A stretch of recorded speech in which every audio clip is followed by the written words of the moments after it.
Jika Bunda sedang menonton cerita ini sekarang, jangan skip satu detik pun. Dengarkan dengan hati dan tuliskan di kolom komentar. Apa yang akan Bunda lakukan jika tiba-tiba anak sendiri berbisik dengan suara gemetar dan berkata, "Bu, jangan pulang ke rumah malam ini." Apakah Bunda akan langsung percaya pada firasat seorang anak? Atau memilih tetap melangkah masuk ke rumah demi membuktikan kebenaran? Tulis pendapat Bunda sekarang. Karena cerita ini tidak hanya tentang ketakutan, tetapi juga tentang keberanian seorang anak kecil yang mencoba menyelamatkan ibunya. Malam itu seharusnya menjadi malam biasa. Jalanan mulai sepi, udara terasa dingin menyentuh kulit, dan langit tampak gelap tanpa banyak bintang. Lampu jalan menyala temaram, memberi bayangan panjang di aspal yang basah oleh sisa hujan sore tadi. Tubuhku terasa lelah setelah seharian bekerja, pikiran terasa berat, dan yang ada di benakku saat itu hanyalah satu hal sederhana: pulang ke rumah, bertemu anakku, duduk bersama keluarga, dan beristirahat. Namun sejak aku turun dari kendaraan, ada sesuatu yang tidak bisa kujelaskan. Langkah kakiku terasa berat, seolah bumi menahan telapak kakiku agar tidak melangkah lebih jauh. Jantungku berdetak tidak beraturan. Entah mengapa, ada rasa gelisah yang sejak sore tadi diam-diam ikut bersamaku dan tidak mau hilang. Mengabaikannya. Karena bagi seorang ibu, rumah selalu menjadi tempat pulang yang paling aman. Sampai akhirnya, sebelum aku sempat menyentuh pagar rumah, seseorang berlari ke arahku. Tubuh kecilnya gemetar, napasnya terburu, dan matanya tampak dipenuhi ketakutan yang tidak bisa ia sembunyikan. Itu anakku. Anak yang setiap hari menyambutku pulang dengan senyum. Tapi malam itu, tidak ada senyum di wajahnya, tidak ada keceriaan. Yang ada hanya rasa panik, yang jelas terpancar dari kedua matanya. Ia menggenggam tanganku dengan sangat erat. Jemarinya dingin. Getaran di tangannya terasa sampai ke kulitku. Dan kalimat pertama yang ia ucapkan membuat seluruh tubuhku terasa kaku. "Bu, jangan pulang ke rumah malam ini." Aku terdiam, tidak bergerak sedikit pun. Seolah suara itu membuat dunia di sekitarku berhenti. Tidak ada suara kendaraan, tidak ada angin. Hanya kalimat itu yang bergema di kepalaku. Aku menatapnya lekat-lekat, memastikan bahwa aku tidak salah dengar. Tapi wajahnya serius. Tidak ada tanda bercanda, tidak ada gurauan anak-anak. Bunda yang sedang menonton, jika anak Bunda tiba-tiba berkata seperti itu, apa yang akan Bunda pikirkan? Apakah Bunda akan langsung menganggap anak sedang berlebihan? Atau Bunda justru akan merasakan firasat tidak enak di dalam hati? Tulis jawaban Bunda di komentar, karena pilihan itu mungkin akan mengubah segalanya. Aku mencoba bicara, meski suaraku nyaris tidak keluar. "Ada apa, Nak? Kenapa kamu bicara seperti itu?" Anakku menundukkan wajahnya. Bahunya bergetar halus. Ia tidak langsung menjawab, seolah sedang berjuang memilih kata. Lalu ia menarik tanganku, mengajakku menjauh beberapa langkah dari pintu rumah, seolah rumah itu bukan lagi tempat yang aman untuk didekati. Tatapannya beralih ke arah jendela ruang tamu. Lampu menyala, tirai tertutup rapat. Namun suasana terasa sunyi, terlalu sunyi. Bahkan untuk ukuran malam hari, aku menelan ludah. Di dalam hatiku, berbagai prasangka mulai berdatangan. Tapi sebelum aku bertanya lagi, anakku akhirnya berbicara. "Bu, ayah tidak seperti biasanya." Kalimat itu masuk ke dalam dadaku seperti tusukan yang tidak terlihat. Aku memandangi wajahnya. Ia tidak sedang marah, tidak sedang ngambek, tidak sedang mencari perhatian. Ia sedang ketakutan. Bukan ketakutan biasa, tapi ketakutan yang sudah lama ia simpan sendiri. Aku memejamkan mata sejenak, mencoba menenangkan diri. Lalu aku duduk di tepi halaman rumah bersama anakku. Aku ingin ia bicara. Aku ingin mendengar semuanya. Namun sebagai seorang ibu, aku juga sedang berjuang melawan rasa takut yang mulai tumbuh di dalam diriku sendiri. "Ceritakan pada ibu." "Apa yang kamu tahu?" Ia menggigit bibirnya. Matanya berkaca-kaca. Ia menghela napas, lalu berkata dengan suara yang hampir patah, "Bu, beberapa hari ini ayah sering bicara di telepon, tapi suaranya berbeda." Aku dengar diam-diam. Aku tidak berani bilang, "Aku takut ibu sedih." Aku menatapnya. Hatiku terasa hancur sebelum aku tahu apapun. Bukan karena suamiku yang dibicarakan, tapi karena anakku selama ini hidup dalam kebingungan tanpa pernah berani mengadu. Ia memikul beban yang seharusnya tidak perlu dipikul oleh anak sekecil itu. Ia melanjutkan lagi, "Ayah sering bilang kalau ibu itu penghalang." Aku tidak mengerti maksudnya, tapi setiap kali ayah bicara seperti itu, wajahnya jadi dingin. Dan malam ini, ayah bilang rencananya sudah siap. Dadaku terasa sesak. If we can court the thicks, then you would prefer. If we court the thicks didn't. Parada freeway size 3 distance. Kata-kata itu seperti duri yang masuk satu persatu ke dalam hatiku. Aku menatap rumah. Bangunan yang selama ini terasa hangat, tiba-tiba terasa asing di hadapanku. Setiap sudutnya seperti menyimpan sesuatu yang tidak ingin diperlihatkan, Bunda. Yang mendengarkan ini, apa yang akan Bunda lakukan jika berada di posisiku? Tetap masuk ke dalam rumah? Atau memilih bertahan di luar demi mengikuti kata hati seorang anak? Tulis jawaban Bunda di komentar. Karena di titik ini, tidak ada keputusan yang terasa mudah. Aku menatap mata anakku dalam-dalam. Dan pada saat itu, aku tahu, ia tidak sedang mengada-ada. Ia tidak sedang melebih-lebihkan sesuatu. Ia tidak sedang menciptakan drama. Ia sedang melindungiku. Ia lalu berkata lagi dengan suara yang keras kali ini, seolah takut kehilangan keberanian. Aku mohon, Bu, jangan masuk rumah malam ini. Tolong percaya sama aku. Aku terdiam cukup lama. Tubuhku kaku. Jiwaku seperti terbelah dua. Di satu sisi, aku ingin mempercayai suamiku. Lelaki yang sudah lama hidup bersamaku. Lelaki yang selama ini tampak bertanggung jawab dan tidak pernah menunjukkan sisi berbahaya. Namun di sisi lain, di hadapanku, ada seorang anak kecil yang berdiri dengan keberanian yang luar biasa. Meski tubuhnya gemetar ketakutan, dan seorang ibu tahu, tidak ada ketakutan yang bisa berpura-pura di mata anak. Aku menarik anakku ke dalam pelukanku. Aku bisa merasakan detak jantungnya yang cepat. Ketakutannya nyata. Punggungnya terasa kaku, napasnya pendek-pendek, dan di saat itu, aku sadar, selama ini ia hidup di antara sesuatu yang tidak pernah ku ketahui. Aku membelai kepalanya, sambil berkata perlahan, "Ibu di sini, tidak apa-apa, kamu sudah sangat berani." Namun dalam hatiku, aku juga sedang bertanya-tanya. Apa yang sebenarnya terjadi di dalam rumah kami? Lampu di dalam rumah tetap menyala, tirai tetap tertutup, hening masih terasa menusuk. Tidak ada suara langkah, tidak ada suara televisi, tidak ada tanda aktivitas apapun.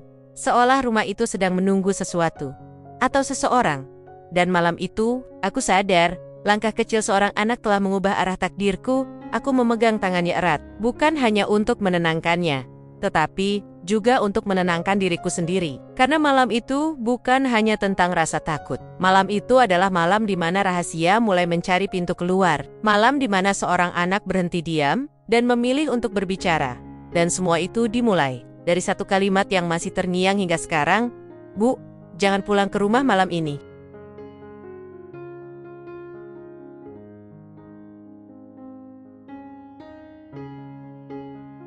Aku masih duduk bersama anakku di tepi halaman rumah, memeluk tubuhnya yang kecil, namun memikul ketakutan yang begitu besar. Angin malam berhembus pelan, membawa aroma tanah basah dan dingin yang menusuk tulang. Namun rasa dingin itu tidak seberapa dibandingkan dingin yang mulai tumbuh di dalam dadaku. Rumah yang selama ini menjadi tempat aku berlindung, kini terasa seperti ruang asing yang tidak lagi berbicara tentang kehangatan, melainkan menyimpan sesuatu yang belum berani menampakkan wajahnya. Anakku menggenggam tanganku lebih erat, seolah takut jika aku tiba-tiba berdiri dan melangkah masuk ke dalam rumah tanpa mendengarkan kata-katanya sampai selesai. Di wajahnya ada campuran rasa takut, cemas, dan keberanian yang berusaha ia tahan agar tidak runtuh di hadapanku. Aku tahu, ia tidak hanya ingin melarangku masuk, ia ingin bicara, ia ingin membuka sesuatu yang selama ini ia pendam sendirian. Aku menatapnya dengan penuh perhatian, lalu berkata pelan, "Katakan semuanya pada ibu. Jangan takut, ibu ingin tahu apa yang sebenarnya terjadi." Ia menelan ludah, matanya bergerak gelisah, seolah sedang mencari cara paling tepat untuk menyampaikan apa yang telah ia lihat dan dengar selama ini. Nafasnya berat, bahunya naik turun. Lalu akhirnya ia mulai berbicara. Kata-kata itu keluar perlahan, namun terasa begitu kuat hingga menusuk ke dalam hatiku. "Bu, aku sudah lama curiga. Beberapa malam aku terbangun karena mendengar suara ayah. Dari ruang tamu, suaranya pelan, tapi nadanya dingin. Ayah bicara di telepon dengan seseorang yang aku tidak kenal. Ayah bilang, kalau semuanya akan berjalan lebih cepat, kalau ibu tidak terlalu banyak ikut campur."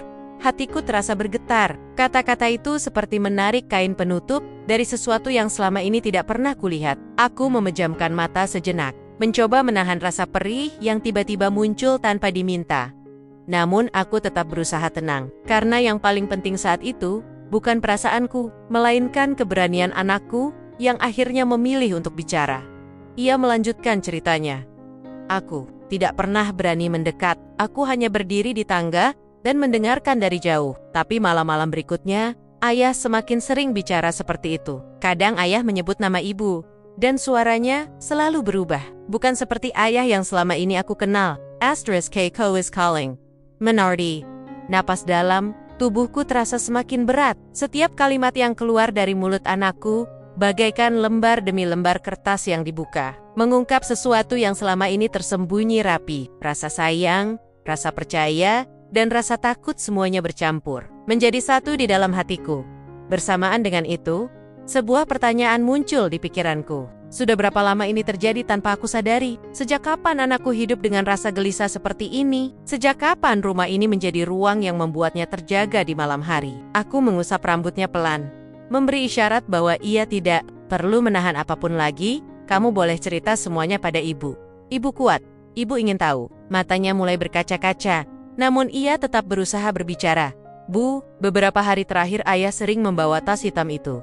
Tas yang sekarang ada di ruang tamu. Ayah selalu menjaganya dan tidak pernah membiarkan aku mendekat. Setiap kali aku bertanya isinya apa, ayah hanya bilang itu urusan orang dewasa dan aku tidak perlu tahu. Aku terdiam. Chest, height, sebuah benda sederhana yang tiba-tiba terasa begitu mencurigakan.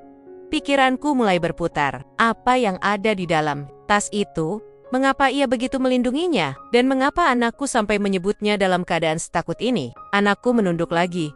Suaranya melemah. Tadi sore aku melihat ayah membuka tas itu sedikit. Aku tidak bisa melihat semuanya. Tapi aku melihat beberapa kertas dan sesuatu yang bentuknya keras dan berat. Wajah ayah terlihat berbeda. Matanya sizi, tajam, dan dingin. Lalu ayah bilang di telepon kalau malam ini adalah waktu yang tepat. Tubuhku terasa gemetar. Meski aku berusaha terlihat tegar, ada sesuatu yang bergerak di dalam hatiku. Semacam firasat yang tidak bisa kujelaskan. Seluruh kejadian malam ini bukan kebetulan. Seolah Tuhan sedang memberi tanda, dan tanda itu datang melalui mulut seorang anak kecil yang berjuang menyelamatkan ibunya. Aku menatapnya lembut, mencoba menahan air mata agar tidak jatuh. Kamu dengar apa lagi, nak? Ia menarik napas panjang, lalu berkata dengan suara bergetar. Ayah bilang, kalau ibu pulang lebih awal, semuanya akan lebih mudah. Tapi kalau ibu terlambat, rencananya akan berubah. Dan ayah harus mencari cara lain. Aku tidak tahu maksudnya apa, tapi aku merasa ibu. Did you say? Karena itu aku menunggu ibu di depan rumah. Aku tidak mau ibu masuk. Dadaku terasa sesak mendengarnya. Rasanya seperti ada dinding besar yang runtuh di dalam diriku. Ternyata selama ini anakku diam, memperhatikan, mendengar, merasakan suasana yang berubah di rumah, dan ia tidak berkata apapun karena takut menyakitiku. Namun malam ini, ketika rasa takutnya sudah tidak bisa lagi ia simpan, ia memilih berdiri di depan pintu dan melindungiku dengan caranya sendiri. Aku memeluknya lebih erat. Tubuhnya gemetar di dalam pelukanku. Ia tidak hanya takut pada apa yang mungkin terjadi, tapi juga takut pada sosok yang seharusnya melindunginya. Itu bukan ketakutan ringan, itu luka yang tumbuh pelan-pelan tanpa ada yang menyadari. Aku menghela napas. Di dalam kepalaku, banyak kemungkinan berputar. Marah, kecewa, takut, bingung, semuanya datang bersamaan. Namun di tengah semua itu, ada satu hal yang paling kuat, naluri seorang ibu untuk melindungi anaknya. Aku mengangkat wajahku dan kembali memandang rumah. Lampu ruang tamu masih menyala. Tirai masih tertutup rapat. Tidak ada suara apapun dari dalam. Keheningan itu justru terasa semakin mencekam. Seolah rumah sedang menahan napas, menunggu sesuatu terjadi. Anakku memegang tanganku dan berkata lagi, Bu, kalau malam ini ayah bertanya kenapa ibu belum masuk, tolong jangan bilang kalau aku yang cerita.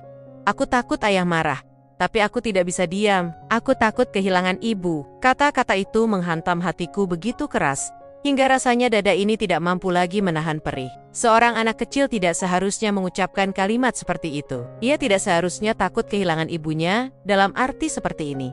Aside, kenyataannya, ia sedang berdiri di depan rumah, berjaga, memastikan ibunya tidak melangkah ke tempat yang menurutnya berbahaya. Aku menatapnya dalam-dalam, lalu mengangguk. Ibu janji, kamu sudah sangat berani. Terima kasih karena sudah menjaga ibu. Namun di dalam hati, aku juga sadar bahwa malam ini aku tidak hanya sedang melindungi diriku sendiri, tetapi juga sedang melindungi anakku dari sesuatu yang mungkin lebih besar dari yang bisa ia bayangkan. Beberapa detik kemudian, Suasana mendadak berubah. Suara engsel pintu terdengar dari dalam rumah. Pintu depan bergerak perlahan, menimbulkan suara yang membuat jantungku seakan berhenti berdetak sejenak. Anakku langsung menggenggam ujung bajuku. Tubuhnya menegang. Aku bisa merasakan ketakutannya mengalir melalui jemari kecil yang menempel di tanganku. Aku menoleh. Pintu terbuka, dan seseorang berdiri di ambang pintu. Suamiku, ia berdiri tegak, menatap kami dari balik bayangan lampu ruang tamu. Wajahnya terlihat datar, matanya menyorot dingin. Berbeda dari tatapan lembut yang pernah begitu aku kenal. Tangannya memegang gagang pintu. Sementara di sisi lain, di atas meja di ruang tamu, aku melihat sekilas tas hitam yang disebut anakku tadi. Aku menela napas, bukan karena tubuhku takut secara fisik, melainkan karena batinku mulai runtuh. Di balik tatapan matanya, aku merasakan sesuatu yang sulit dijelaskan. Bukan kemarahan, bukan kecemburuan, bukan juga kelelahan, tetapi sesuatu yang seperti perhitungan, seperti seseorang yang sedang menunggu momen yang sudah lama dipersiapkan. Suamiku melangkah sedikit maju, namun tidak sepenuhnya keluar rumah. Ia memandangku dan anakku bergantian, lalu bertanya dengan suara yang tenang, namun terasa berat. "Kalian sedang apa? Berdiri di luar malam-malam begini?" Pertanyaan sederhana, namun nada suaranya tidak terdengar seperti pertanyaan biasa. ADS, tekanan di dalamnya. Ada rasa curiga yang tersembunyi, seolah ia ingin tahu seberapa jauh kami sudah menyadari sesuatu. Anakku bersembunyi sedikit di belakangku. Nafasnya terdengar pendek dan terburu. Aku menghela napas, mencoba menjaga ekspresi agar tetap tenang. Meski di dalam diriku, badai ketakutan sudah mulai berputar dengan kencang. Aku tahu, sejak saat itu, malam ini tidak akan berjalan seperti malam-malam sebelumnya. Dan aku tahu, cerita ini baru saja memasuki bagian yang paling menentukan.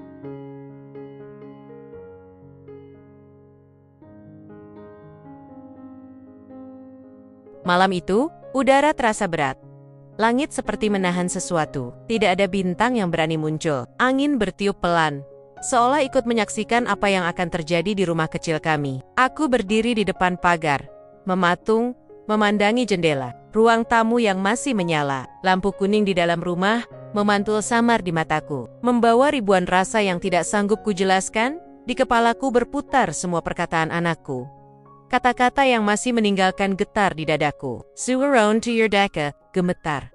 Tatapannya yang meminta tolong, ketakutannya yang tidak pernah kulihat sebelumnya. Semuanya menahan langkahku agar tidak masuk ke rumah itu malam ini. Namun, sebagai seorang istri, sebagai seorang ibu, ada sesuatu di dalam diriku yang menolak untuk mundur. Ini rumahku, ini hidupku, ini keluarga yang selama ini kuperjuangkan. Dengan seluruh jiwa, aku tidak boleh hanya berdiri di luar. Aku menarik napas panjang, mengusap dada yang terasa berat, lalu mengetuk pagar pelan. Tidak ada jawaban. Rumah itu sepi, tidak terdengar suara televisi, tidak terdengar langkah kaki, bahkan suara napas pun seperti tertahan entah di mana. Aku membuka pagar perlahan dan melangkah masuk. Setiap langkah seperti membawa tubuhku ke dalam jurang yang gelap. Ketika aku memegang gagang pintu, tanganku bergetar. Ingatan anakku kembali terngiang. "Bu, jangan pulang ke rumah malam ini." Satu kalimat sederhana, namun terasa seperti suara dari masa depan yang mencoba menyelamatkanku. Aku tetap memutar kenop pintu. Pintu terbuka. Aroma wangi parfum memenuhi ruangan. Aroma yang tidak pernah kupakai. Aroma yang tidak pernah kumiliki. Aroma itu terasa asing, terlalu manis, terlalu kuat, dan terlalu menyakitkan. Ruang tamu tampak rapi. Terlalu rapi untuk sebuah rumah yang biasanya penuh dengan barang kecil milik anakku. Tidak ada mainan di lantai, tidak ada sandal berserakan. Meja pun terlihat seperti telah disusun dengan sangat hati-hati, seolah menunggu seseorang datang, seolah sedang dipersiapkan untuk sesuatu. Aku menutup pintu perlahan, mencoba mendengar sesuatu. Dan benar, dari dalam kamar, terdengar suara bisik-bisik, pelan. Nafasku tercekat, dadaku sesak. Kaki ini ingin mundur, namun sesuatu yang jauh lebih kuat memaksa langkahku maju. Aku berjalan pelan. Jantungku berdetak kencang, tenggorokanku kering. Suara itu makin jelas. Suara seorang perempuan. Dan di sela suara itu, terdengar suara suamiku. Bukan nada marah, bukan nada lelah, nada yang lembut, nada yang hangat. Nada yang selama ini kupikir hanya milikku. Aku menatap pintu kamar yang sedikit terbuka. Cahaya dari dalam kamar menerobos keluar dan jatuh tepat di kakiku.